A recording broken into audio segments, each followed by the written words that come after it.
everybody. Welcome to another episode of Re-Federalist Radio, where we take a look at current events through an original intent of the Constitution lens. I am Brady, also known in some strange corners of the internet as Warhamster. Joining me today, back from a one-week hiatus to celebrate his anniversary, is my good friend, constitutional mentor, Mr. Constitution himself, Douglas V. Gibbs. Good to be here, and 41 years of marriage. It's been a while. Takes a little bit of work. A little bit. Now, the great thing about your story is it seems like it's getting easier throughout the year. Which is nice. We're more in love now than we ever have been. It's good stuff. I'm looking forward to that. When I just had my 6-month anniversary about 3 or 4 days ago, so not quite at 41 years yet. Time flies. Before we jump in, I just want to thank everyone listening on America Matters Radio, 93.7 KPGF, AM 1060, and all of you listening on the affiliate networks and stations, especially ZakiRadio.com. A little bit of disturbing news today. Before we jump into our normal format, we had a shooting at a Catholic school in Minneapolis. It's a church and a school. What we know, I listened to the press conference, is that the shooter mostly was shooting from the outside in. And although there were reports of over 20 injuries, it looks like only 3 dead, including the shooter himself. So I think, to parse the phrase, we dodged a few bullets there. And of course, the media will say it was a mass shooting and once again call for gun control. They already have. That's pretty much half of left-wing Twitter is for gun control, but that's why I wanted to bring this up. He put out about a 11-minute disturbing video on YouTube about 2 hours before the shooting. I have watched it. I'm not going to play that on the radio. It is not suitable at all. This guy first of all, he appears to be transsexual. We see videos of him as far as 4 years back, and they're pretty nonsensical. It's pretty easy to watch them and question his mental health. Mm-hmm. He's got a full manifesto. It looks to be about 3 or 4 pages of handwritten notes. There's really mixed emotions in the messaging this guy's putting out. The video itself, the one he released today, I'm just going to sum it up. We were really looking at the guy's showing his bedroom, and he's got really odd mannerisms, and he's got a real big arsenal of magazines, clips, rifles, handguns, you name it. He had a smoke, one of those smoke, whatever. The guy who's been preparing this for quite some time. Where it gets disturbing is in all these black magazines and on his rifle barrels, etc. He's got writings, a lot of profanity. He absolutely has killed Donald Trump on one. He got very excited about that. And there's quite a bit of anti-Semitic writings as well, including something of saying 6 million was not enough, referring, of course, to the Holocaust. So this is a disturbed guy. They're going to, you're not going to get away with, calling this a MAGA shooter by any stretch, which is, of course, what they try to do every single time. Right. Well, and I've told people you want to stop mass shootings. If you look at the history of who's behind them, just don't give Democrats guns. So. This guy... Wish it was that simple, but anyway. Yeah, his name was Robin Westman. Okay. And we're starting to look for motive. There's a Twitter user who did some really good homework and found that the Church of the Annunciation, which is where the shooting took place, put something out in August 2021, said, on Sunday, we honored Mary Grace Westman, that's his mother, who is retiring from Annunciation. So that's probably where you get your motive from of why he decided to, take out other lives at that particular location.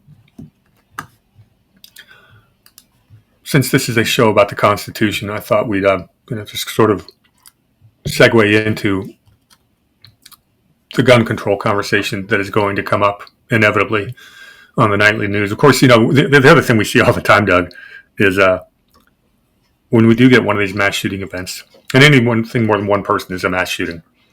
But when you get those, it seems to, when it turns out it is somebody from the transsexual community or a person of color, the left-wing news only covers it for about 12 hours, and then it goes away. And when it turns out it's somebody from the right wing, dominates the news for the next week. And I think we'll probably see that again. That's just a prediction. So they're going to be calling for gun control, Doug. What say you? My first response is, while Donald Trump is in office, what they're saying, if they want gun control, is they want to reduce how many guns the American public has, but allow the Trump administration government to have as many as they need. Are you really wanting that, folks that are on the left? Do you really want that? Now, the motive, I'm glad you brought that up, because while this person was very political, he had his political opinions, and he was an obvious sufferer of Trump derangement syndrome. The motive doesn't look like it was political, although everybody will try to make it political. It looks like he had a personal gripe. Whether or not it was a legitimate gripe, I don't know. Whether or not he has mental illness, I don't know. People who inhabit the wokeism edge of the sphere, it kind of reminds me of Savage, who would say Randy Savage. Who was it? Randy? Yeah, Michael Savage. There we go. I'm getting my wrestler mixed up with my commentator. Michael Savage, who said that that liberalism is a mental disease. He might have been he might have been onto something, but we have to be careful, because I noticed in the reporting, mental disorder, mental disease. This is something also that the left will throw out there a lot. We need to be careful with that, because if you're going to not allow folks to have a firearm or be a legal gun owner because of a mental disorder, because of a mental history, and I get the argument, and someone who's bat stuff crazy, I don't probably want them to have a gun. Well, on the same token, when you start using that type of language, remember who the definers are, who's defining what mental illness is. And is that something that we really want? And I don't know if I want to use the mental illness argument with this guy. Mental illness in the sense that he's wackadoodle in some of his belief systems and hating Trump, but a long, meticulous preparation. Usually folks that have mental issues, and in most cases, of course there's always exceptions, aren't ones who methodically plan and then carry out to the T, unless, of course, they have some type of just other disorder. We've got to go to break. I got to end that right there. Hey, everybody, we are back from the break, and Doug was making a very valid point before we broke off. About who do you really want? I didn't get to the Constitution part, but I'm sure we're going to talk about that. Yeah, well, it's funny, because I had a very similar conversation about just this week. They were talking about the death penalty, and people were saying, well, we need an expanded death penalty, to be a bigger deterrent against violent crime. Well, yeah, I agree with the death penalty as a deterrent. I've got no problem with it, but the issue is, the government has got a dubious record of convicting innocent people. And so unless you've got 100% concrete proof, I'm talking about perfect video evidence that's never been manipulated, eyewitnesses that are impeccable, a confession, all those things. If you don't have all of that, then there's still that element of a doubt that you do not get to take a human life. I do not trust the government to have that power. I don't want to do this whole show on the Second Amendment, Doug. Interestingly enough, Sunday night, Doug was on a show with our good friend Alan Myers for the Republic on Patriot Soapbox. And I had my wife had fallen asleep early, so I came upstairs to listen to it. And they were talking about the Second Amendment issues, and my ears were burning. So Doug summoned me, and I brought in a couple of I threw an interesting curveball at them, and Alan really took it and ran with it. He's going to use some of that material in his upcoming speech. But I brought in the Virginia State Constitution and the Massachusetts State Constitution. That is very interesting language, because they predate the U.S. Constitution. And a very interesting language, and it really proves the point that Doug's about to hammer home. But do it quickly, because I got some other topics I want to hit. Well, let's break it down a little bit. First of all, one of the things I love living about where I live in Oregon. Everybody goes, well, Doug, wait a second, Portland, yeah, but you know what? The state constitution is awesome when it comes to language regarding guns. And guns is your right to keep and bear arms, right, natural right. This is really a key part of this issue. When it came to this government being created by the Constitution, the U.S. Constitution, the federal government, they wanted to limit its authorities. And when it came to our rights, they wanted it to stay out of our rights. And so in the first 7 drafts, there was no authority granted to the federal government regarding our natural rights. But there were calls for a Bill of Rights. Not giving them the authority is not enough. We have to tell them, do not infringe. You cannot infringe. So worried that this new government would abuse its powers, usurp the Constitution, they added a Bill of Rights, and in that Bill of Rights is the Second Amendment. Shall not be infringed. I don't need to go through it. I think most of you know what it means. Basically. Your rights, however, is a local issue. There are some laws that do need to be made on rights. So really it comes down to, first of all, if we're going to start discussing gun control, gun rights, whether or not we can be armed, we first of all need to talk to the state. What is the state's laws on that? Second of all, and I don't know if this was a gun-free zone. That might be something to look at. Typically, gun-free zones are where the shootings happen. You know why? Shooters don't want to be shot at. Just saying. And so I'm a big proponent of the idea that good guys with guns stop bad guys with guns. And when it gets into the courts and all of that, like I said earlier, I want us to be very careful with this mental health, but it's going to be up to the state, not up to the federal government. Federal government, every single federal gun law is unconstitutional. I'm sure there's more you were thinking I'd say, but I think I tapped on pretty much what you were looking for. Well, I think both of us could probably go on about a 2-hour rant on this topic. Oh, yeah. Easy. That is not the top. We've done it before, so. Yeah. Trust me, folks, I was restraining myself. I didn't even have to get the fishing rod out to reel you in today. Thank you, Doug. So we're going to talk a little bit about some of Trump's recent executive orders to get back on the constitutional track, which this show's all about. So if you can pull my screen up there, Mr. Producer, and I will take a look at something. Are we up there yet? Well, I'm sure I'll get it. So big news over the last few weeks was when Trump decided to federalize Washington, D.C.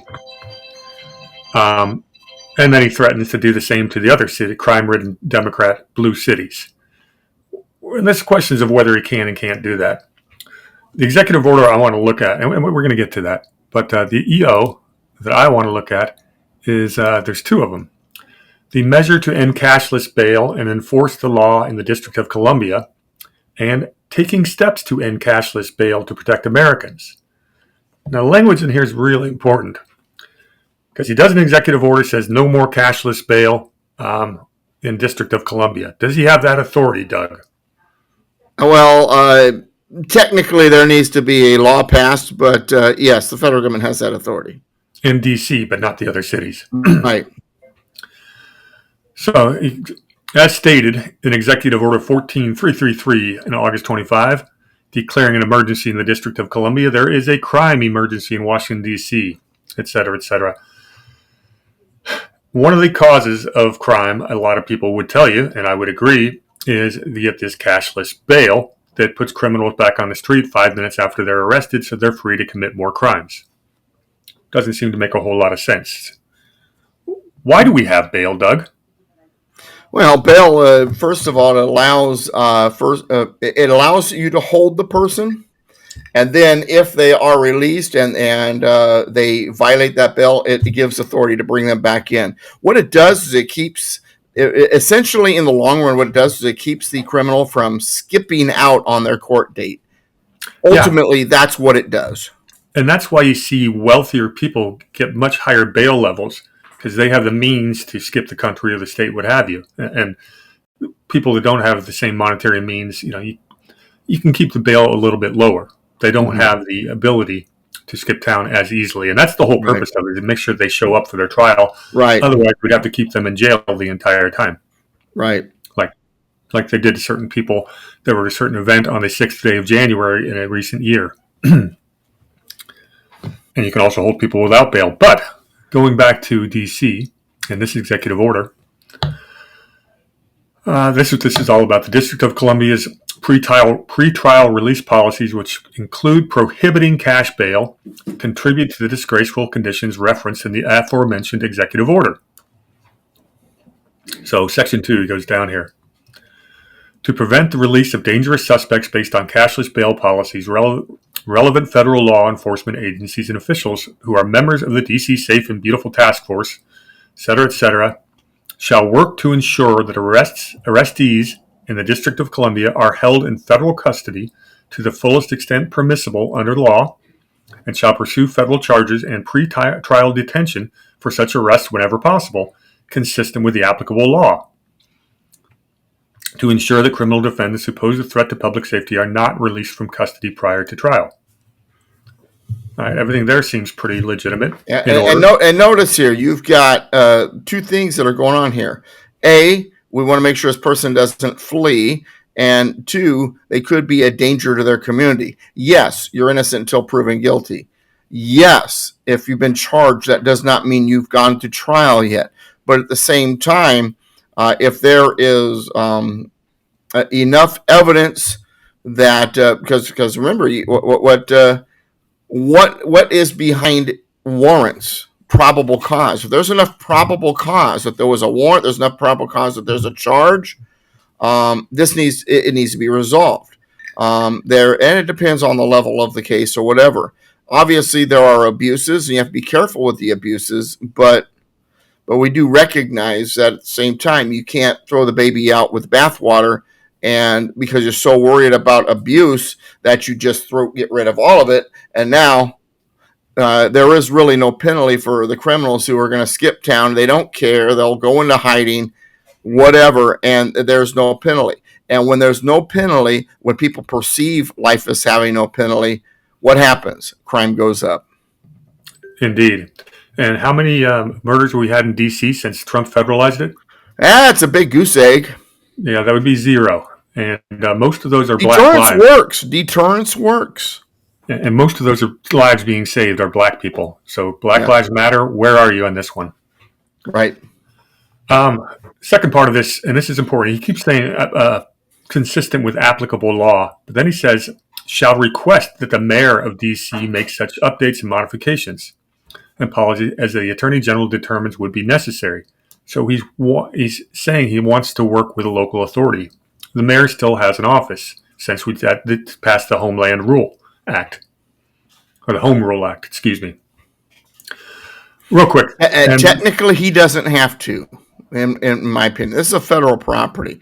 And if they want to play games, if they want to play the sovereignty game and home rule and all this sort of stuff, I just urge Congress to pass a law that repeals the 1871 Act that created the city in the first place. It's that easy. And while we're doing that, since it's impossible to get a fair jury in D.C., why don't we get rid of the district of the D.C. District Court and move that into Maryland altogether so we can actually get a fair jury instead of one from a 95% Democrat voting population? Yeah. So drop it to a 55 to 60%, but that's still better than 90. Yes. You might actually be able to get a grand jury where you couldn't indict a ham sandwich.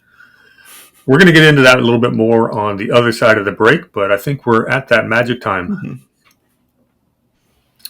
And we are back from break. And when we left you, we were talking about the cashless bail executive order in the District of Columbia. And Doug agrees that this is completely within the president's power to issue an executive order because the District of Columbia, the city, is federal. Which brings us to the question. When he talks about cleaning up other cities, can he do it? Can he send in the National Guard to Chicago, even though the governor doesn't want it? Can he do it in Los Angeles, which he's done previously? You want to give a quick answer to that, Doug, and we'll move into that next executive order? Article 4, Section 4 says that if it's for the purpose of domestic violence, then it has to be on the application of the legislature or of the executive when the legislature cannot be convened. Texas would be an example of that since they have a part-time legislature against domestic violence.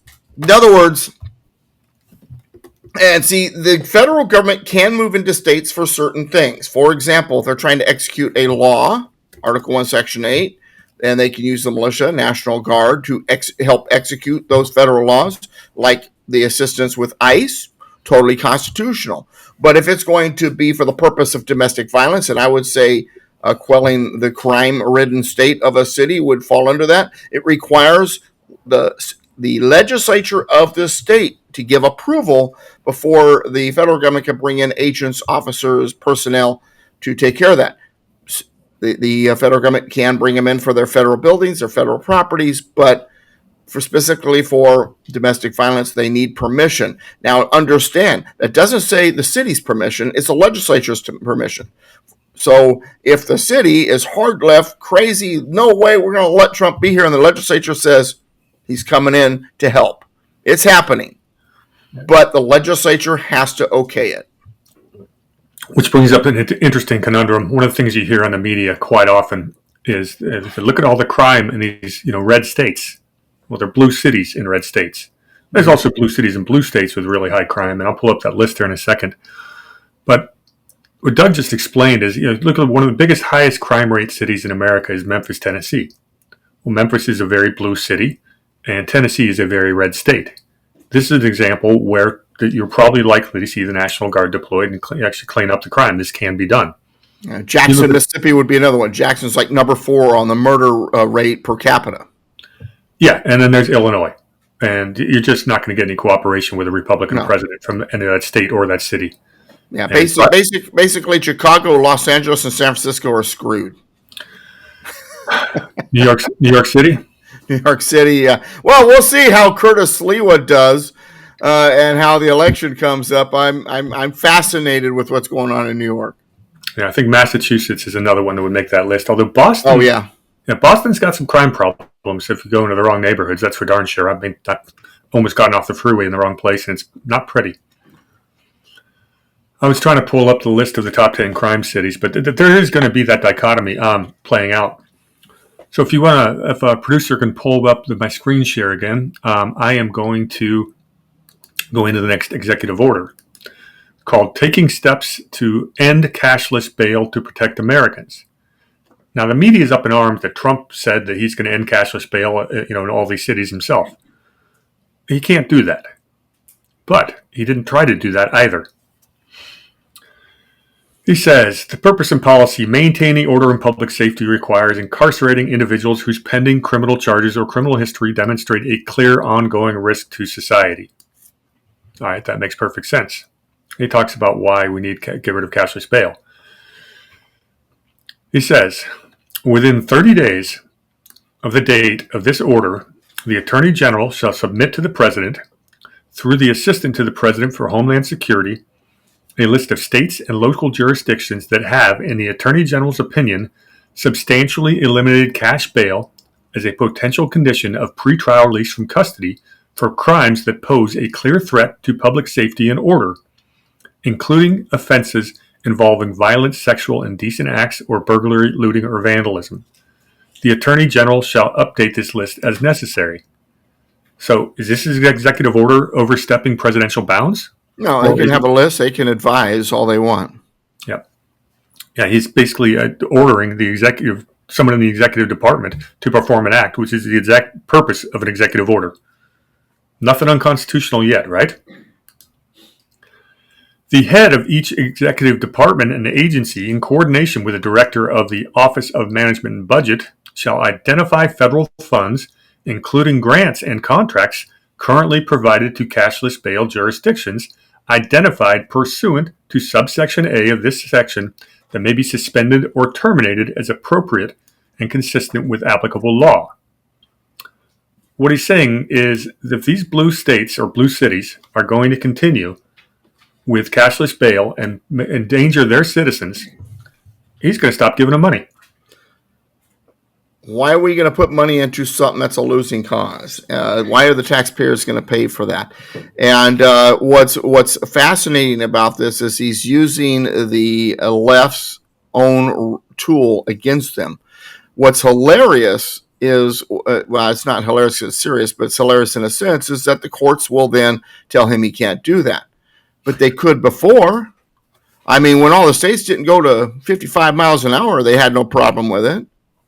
If a state wasn't willing to declare Martin Luther King Jr. birthday, they did it. What's the difference?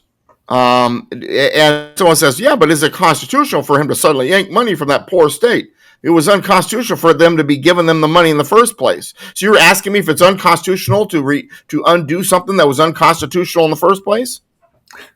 Yeah, that's exactly what I was going to say. Well, we talk about state nullification all the time, and one of the prices of state nullification are you can get your federal funds withheld. That wasn't the case prior to certain acts in like 1913. Nullification worked because the government got most of its income from the states. And so the federal government passed unconstitutional laws, the state would say, we don't think so, we're not paying you. So things have changed, and that's why the 17th Amendment, 16th Amendment, and the income tax all have got to be reversed. Different show. Federal Reserve Act, throw that in there while you're at it. Yeah, well, you can never say that often enough.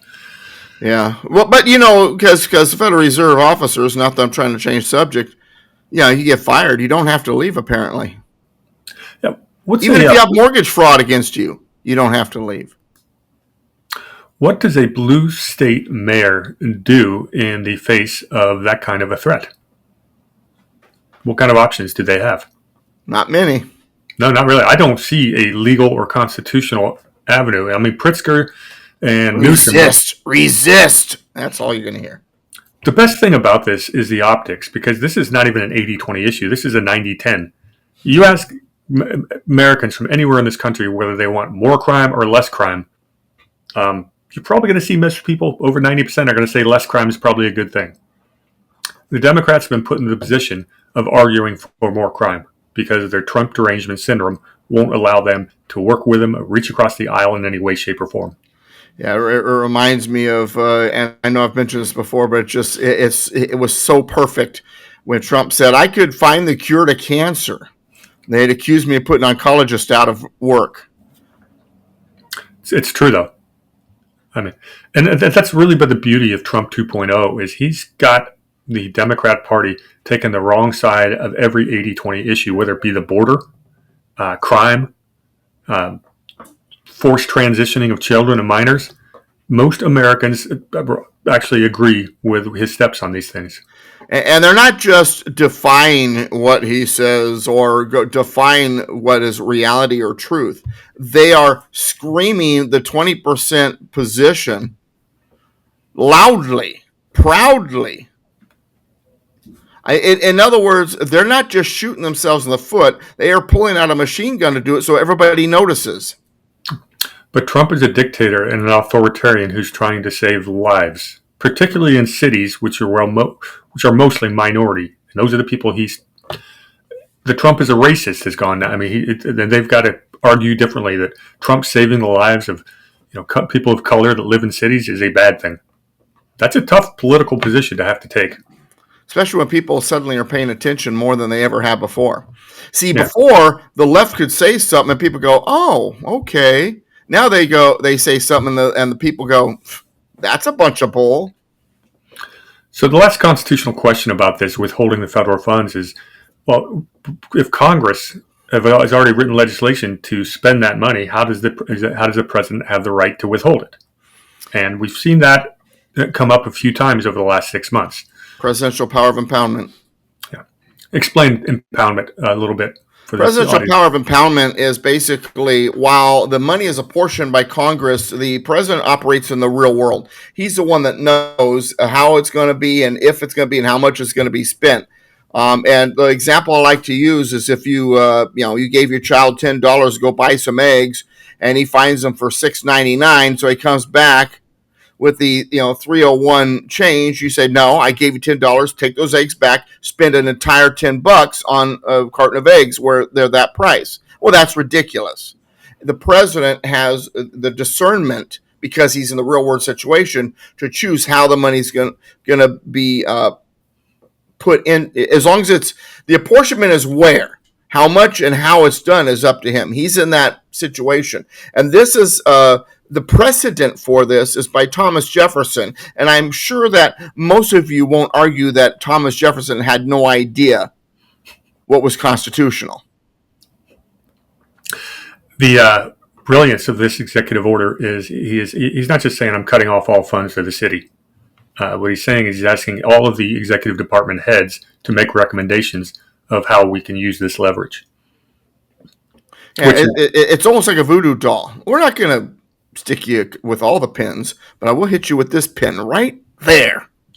And city budgets are not overflowing, but a lot of them, run deficits. They cannot afford to operate with that. And most of these states don't have the ability to step in and fill the gap for their cities. Right. So this is a showdown really worth keeping an eye on. I don't think it's going away anytime soon. But again, 0 murders since Trump federalized Washington, D.C. And the argument has been, but those National Guard, they don't have police, skills. This is just something. They're not there for their police skills. They're there just for their presence. Yeah, and there's also a video I just saw yesterday of them picking up trash in some of the parks. Apparently, the city.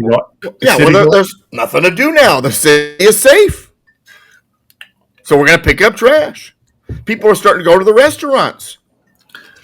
Tourists are showing up. What happens in D.C. after that 30 days is up? Take us to the break with that one real quick. Well, one of two things will happen. Either Congress has to pass a law to extend it, or it stops and then everything goes to you-know-what, and Trump will be then, I told you.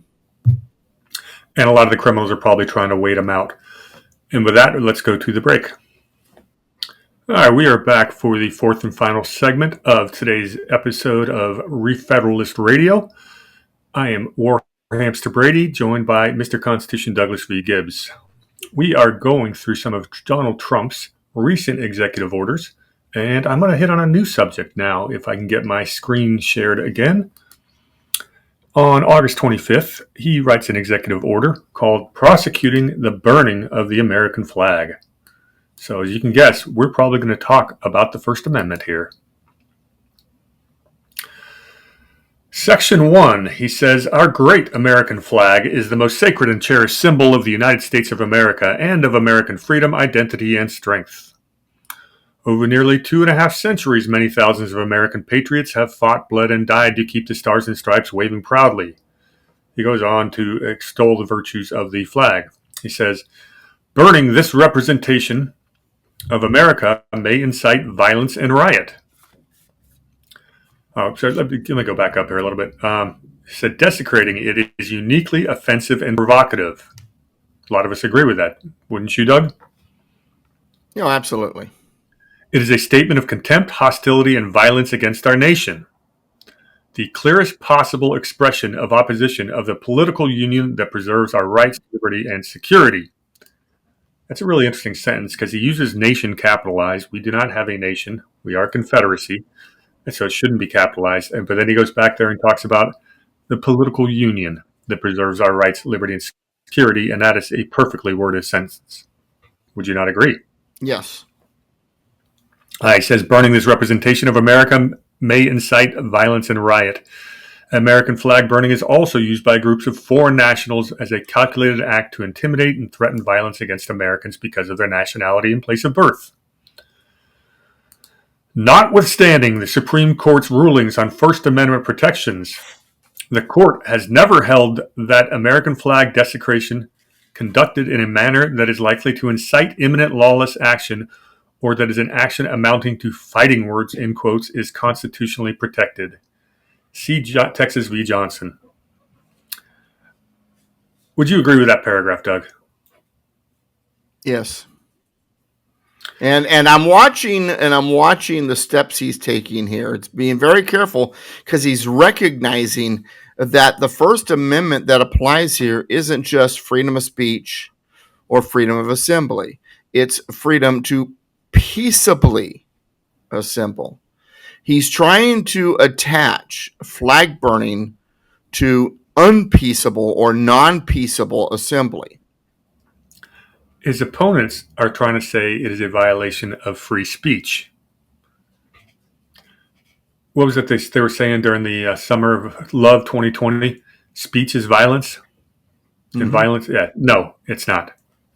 You're talking about a direct act, and he says one that can incite violence versus saying what's on your mind, which can also be illegal if you're inciting violence. And that's been the Supreme Court's ruled on that. The old expression is you can't yell fire in a crowded theater, or you can yell fire in a crowded theater. Well, you shouldn't, but the law against it can't be made by the federal government. It must be made by the local jurisdiction, state, county, or city, because the federal government, because of the First Amendment, has no authority to make any laws regarding your speech. So, the problem is we have the supremacy idea here, and if the Constitution says this, then that just means that the federal government must enforce it all over, and it applies everywhere, even in your personal situation with other people, and that's just not true. Second of all, I keep going back to the peaceably assemble part of the Constitution, part of the First Amendment. This is where it's the key. So from a purely constitutional originalist point of view, I would say, and unfortunately, this gets into the realm of what someone's thinking, and so you have to specifically go into the actions surrounding it. If the person is burning the flag for the purpose of speech, and that's all that accompanies that act, then it must be protected. But if it is done in lieu of violent actions, domestic violence, it is a part of, then now it is a part of a violent act, and then it could be prosecuted. Yeah, and the second, we're really talking about things like riots, and the LA riots. Or yeah, and you're already in trouble anyway if you're participating, whether you burned a flag or not. Yeah, I mean, these are seditious acts, burning. Yeah, I mean, don't get me wrong. I love that symbol of our country. I am angered when I see someone trying to burn the flag. One of my most favorite videos in the world is when Rick Monday runs out there, man, in the outfield when someone's trying to burn a flag and grabs it. That's one of my favorite. So please don't misunderstand me here. But freedom means freedom for you and the people you may oppose and don't like. Now, that said, once again, when it comes to the burning of the flag, was it speech or was it something else? Was it inciting? Was it a part of a violent action? So, and I know it sounds like I'm splitting hairs and there's a fine line here, but that's the reality. All right, let's see what this measure does.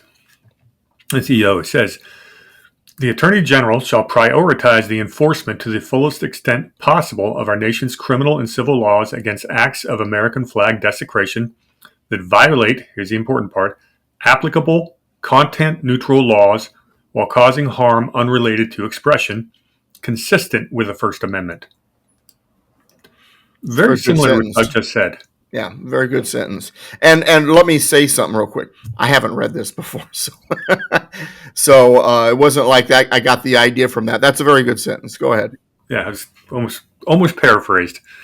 This may include, but is not limited to, violent crimes, hate crimes. Do not like that word, hate crime. Illegal discrimination against American citizens or other violations of American civil rights. And here's an important one, and crimes against property and the peace. That would be like burning buildings or cars, as well as conspiracies and attempts to violate and aiding and abetting others to violate such laws. Everything I see there is probably constitutional based on what we said previously, right? Absolutely. And someone asked me on Sunday night, a show I was on, I'm sorry, not Sunday night, Tuesday. Yeah, yesterday when I was on a show with our good friend Ron Partain. What grade would you give President Trump? It's stuff like that has me giving him an A. Yeah. Whoever writes his executive orders has probably taken your class a few times. Yeah, he's got some constitutionalists around him. Now, every once in a while, they don't get it exactly right, or he'll say something that may not be exactly right.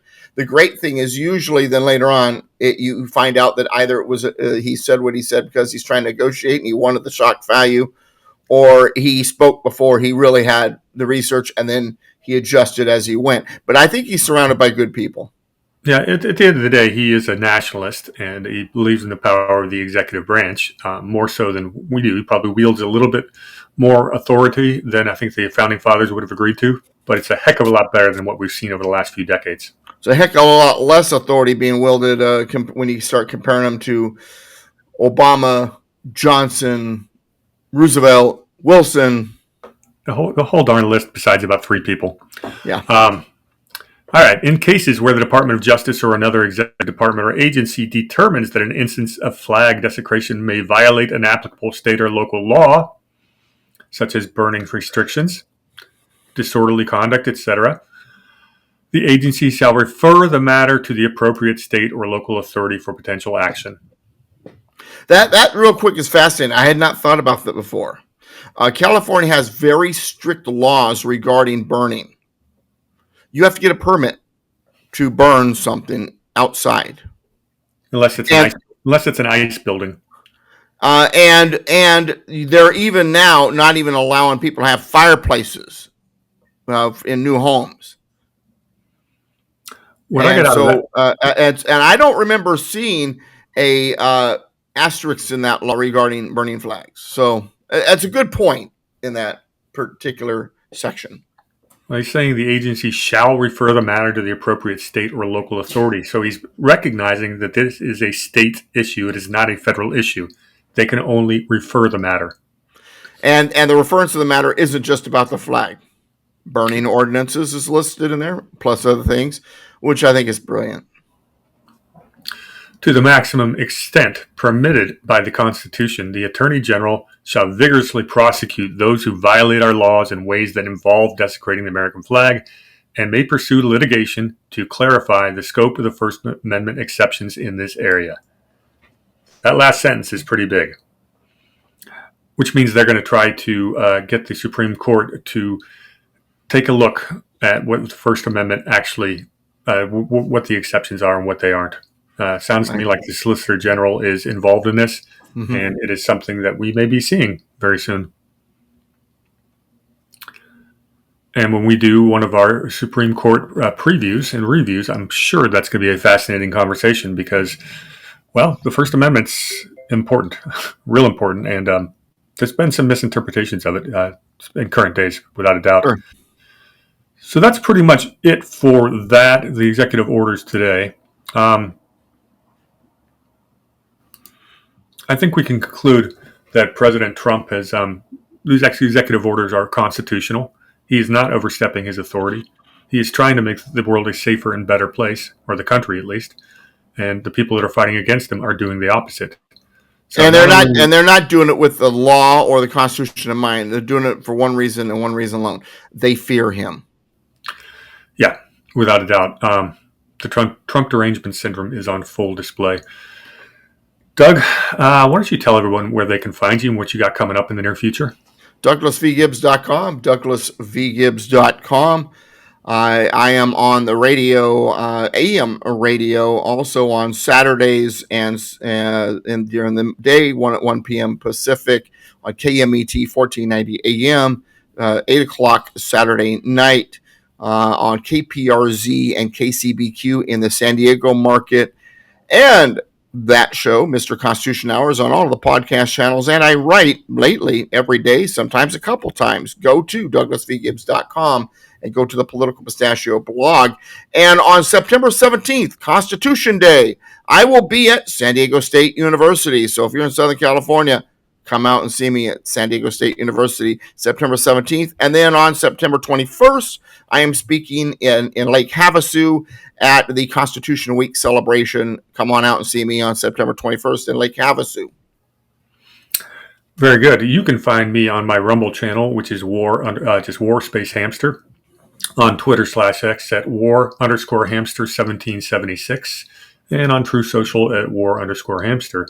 And I am going to be flying down to South Carolina to do a conference on the 14th Amendment with the Abbeville Institute. And that's going to be in late September, early October. I'm looking forward to sharing that with you.